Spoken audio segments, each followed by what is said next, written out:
आज की सबसे पहली और बड़ी खबर है। 5 जून से महिलाओं के खाते में आएंगे 500 रुपए। जी हां, खबर आ रही है कोरोना वायरस संक्रमण और लॉकडाउन के कारण लोगों का जनजीवन काफी प्रभावित हुआ। हालांकि केंद्र और राज्य सरकारों ने लोगों की मदद के लिए कई कदम उठाए, लेकिन इस समय में लोगों को काफी परेशानी का सामना करना पड़ा। भारत सरकार द्वारा किए जा रहे प्रयासों के तहत अब प्रधानमंत्री जन धन योजना के तहत खाता खुलवाने वाली महिलाओं को लाभ मिलने जा रहा है। केंद्र सरकार ने प्रधानमंत्री जन धन योजना के तहत खाता खुलवाने वाली महिला खाता धारकों के खाते में 500 रुपये की दर से एक मुश्त राशि जमा करने की घोषणा की है। ऐसे खातों की संख्या की जानकारी बैंकों द्वारा सरकार को दी गई है।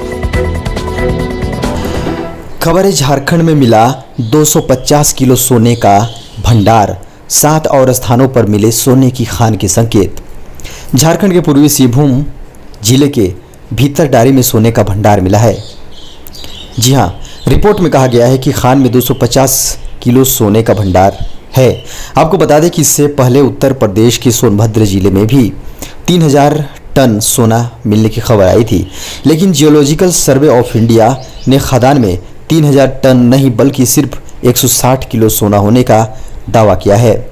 सोने के भंडार वाली एक और खान मिलने के बाद झारखंड सरकार अब इस खान की नीलामी की तैयारी में जुट गई है।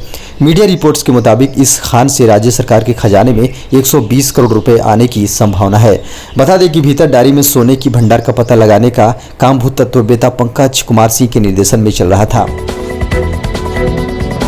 खबर है लातेहार में शिक्षक नियुक्ति में गड़बड़ी की होगी जांच। शिक्षा विभाग ने किया 3 सदस्यीय कमेटी का गठन। लातेहार जिले में शिक्षक नियुक्ति में हुई गड़बड़ी की जांच होगी। इसके लिए शिक्षा विभाग की ओर से कमेटी बनाई गई है।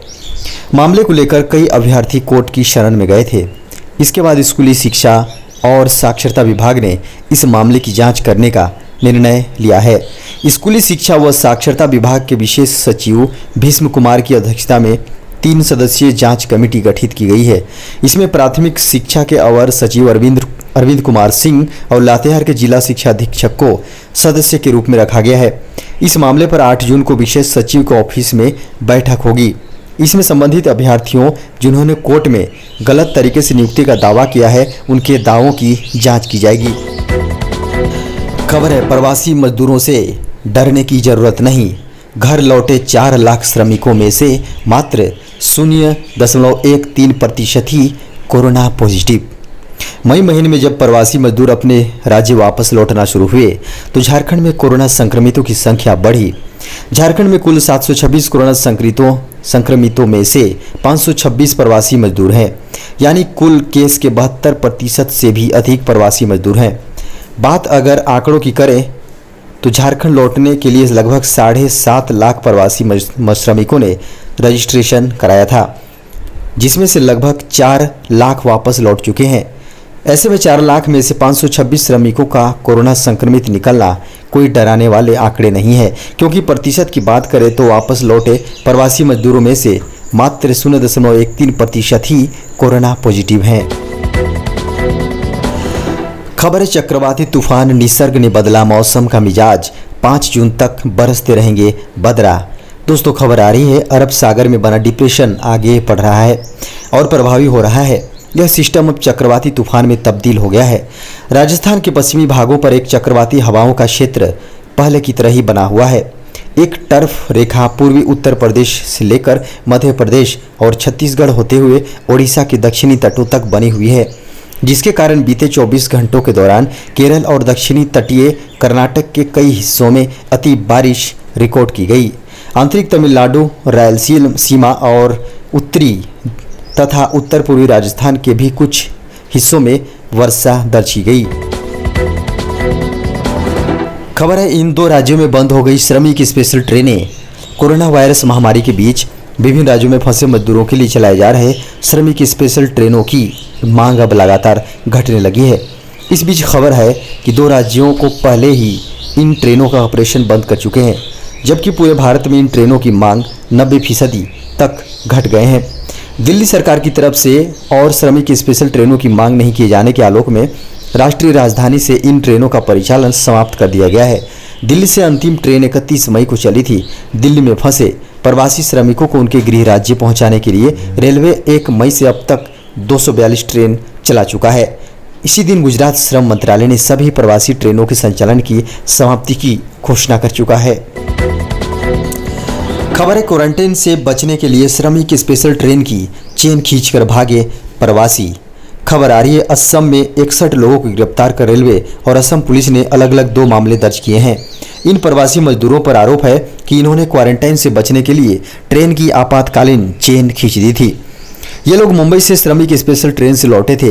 ये ट्रेन मुंबई से डिब्रूगढ़ के लिए निकली थी। तभी इन प्रवासी मजदूरों ने होजाई रेलवे स्टेशन पर लोकमान्य तिलक श्रमिक स्टेशन, जी हाँ, श्रमिक ट्रेन की चेन खींच दी और वहां से भाग गए। घटना मंगलवार आधी रात की है। होजाई में उतरने वाले 56 लोगों को रेलवे प्रोटेक्शन फोर्स ने गिरफ्तार कर लिया है। खबर है, आज से कई स्टेशनों पर नहीं होगा ट्रेनों का ठहराव, ऐसे वापस ले पैसे। झारखंड सरकार के अनुरोध के बाद 4 जून से कई ट्रेनों का ठहराव टाटानगर स्टेशन पर नहीं होगा। इन ट्रेनों से यात्रा करने वाले यात्रियों का टिकट रद्द कर दिया गया है। ऑनलाइन टिकट कटवाने वाले यात्रियों के रुपए उनके अकाउंट में वापस कर दिए गए हैं, जबकि बुकिंग काउंटर से टिकट लेने वाले यात्री काउंटर पर जाकर रद्द टिकटों के रुपए ले सकते हैं।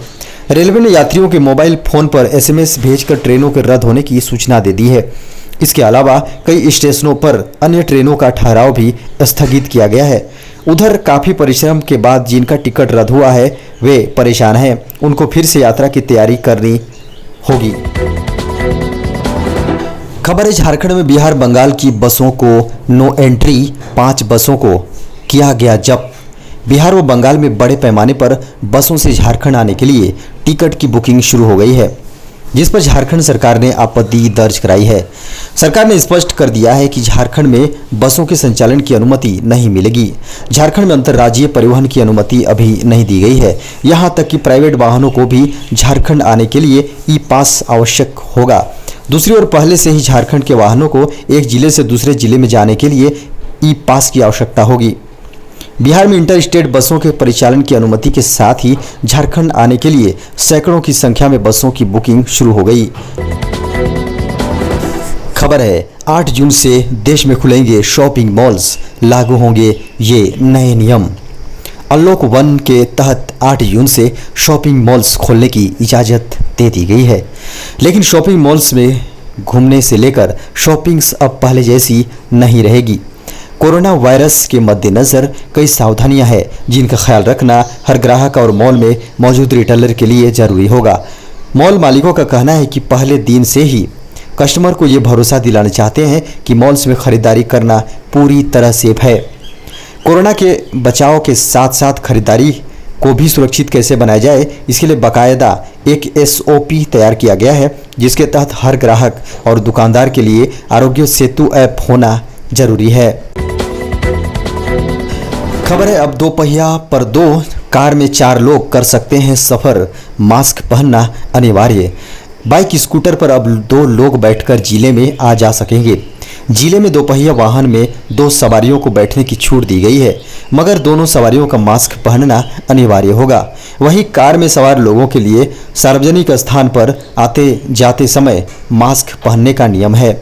लॉकडाउन के दौरान सोशल डिस्टेंस के नियम का पालन करने के लिए बाइक और स्कूटर में सिर्फ 1 सवारी को बैठने का नियम था।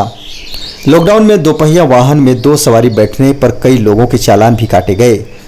वहीं अनलॉक 1 में वाहनों में सवारियों को लेकर असमंजस की स्थिति बनी हुई थी, जो अब खत्म हो चुकी है।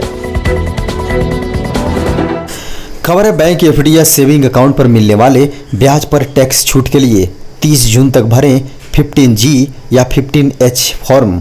ऑनलाइन भर सकते हैं फॉर्म। खबर आ रही है, state bank of India SBI ने हाल ही में इंटरनेट बैंकिंग के जरिए फॉर्म 15G और फॉर्म 15H को ऑनलाइन जमा करने की अनुमति दी है। केंद्रीय प्रत्यक्ष कर बोर्ड यानी CBDT ने फॉर्म 15G और फॉर्म 15H की वैधता को 30 जून 2020 तक के लिए बढ़ा दिया है। 30 जून तक यह फॉर्म जमा नहीं करने पर FD या सेविंग अकाउंट पर मिलने वाले ब्याज पर TDS के रूप में टैक्स का कट सकता है। तो दोस्तों, ये था अब तक की बड़ी खबर, ब्रेकिंग न्यूज, मुख्य समाचार और ताज़ा खबरों की सुर्खियां। तो दोस्तों, आपसे अनुरोध है कि इस चैनल को आप सब्सक्राइब करें, वीडियो को लाइक करें, अपने दोस्तों को वीडियो शेयर करें और अब इजाज़त दें। नमस्कार।